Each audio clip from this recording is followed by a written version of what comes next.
KwabaseRoma isahluko sesithupha. Ngakho siyakuthini na? Sihlale esonweni kuze kuvame umusa na?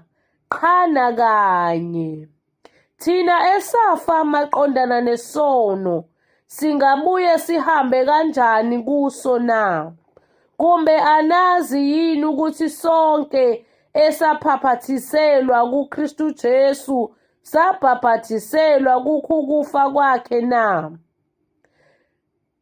Ngakho sembelwa naye ngokubhaphathiselwa kukho ukufa, ukuba njengalokhu uKristu wavuswa kwabafileyo ngenkazimulo kaYise, kanjalo nathi sihambe ekuphileni okusha.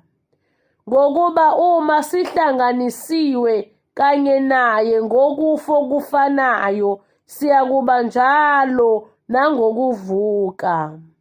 Sazi lokhu ukuthi umuntu wethu omdala wabethelwa kanye naye esiphambanweni, ukuze umzimba wesono wenziwe ize, singabe sisakhonza isono.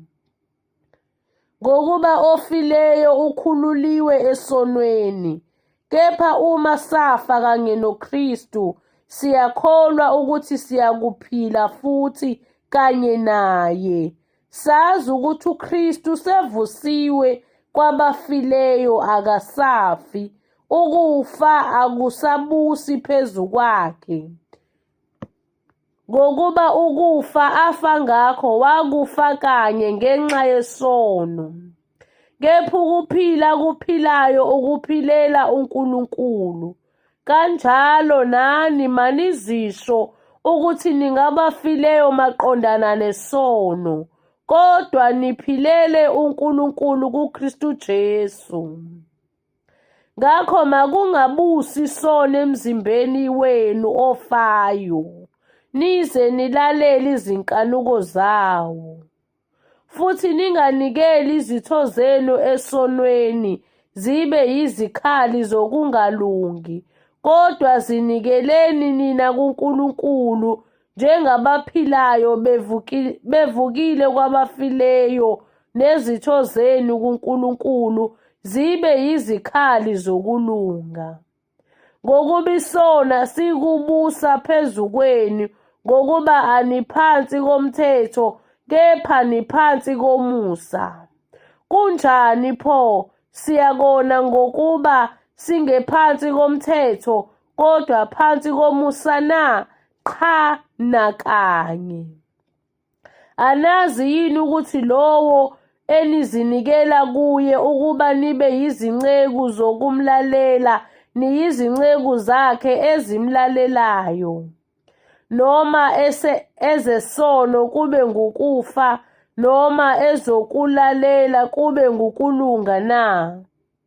Kepha makabongwe uNkulunkulu ukuthi nina enaniyizinceku zesono senilalela ngenhliziyo indlela yesifundo enanikelwa kuyo, nokuthi senikhululiwe esonweni naba yizinceku zokulunga.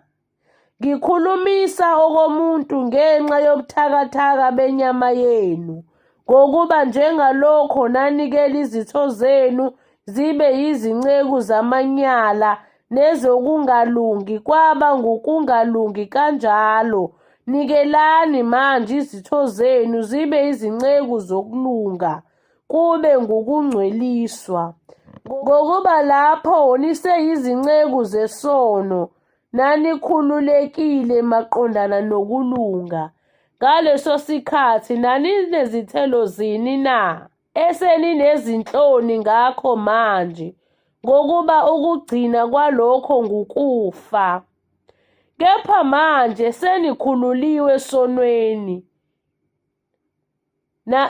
naba ngabakhonza uNkulunkulu. Ninazo izithelo zenu kube ngukungcweliswa nasekugcineni ukuphila okuphakade, ngokuba inkokhelo yosono ingukufa, kepha isipho somusa sikaNkulunkulu singukuphila okuphakade kuKristu Jesu inkosi yethu.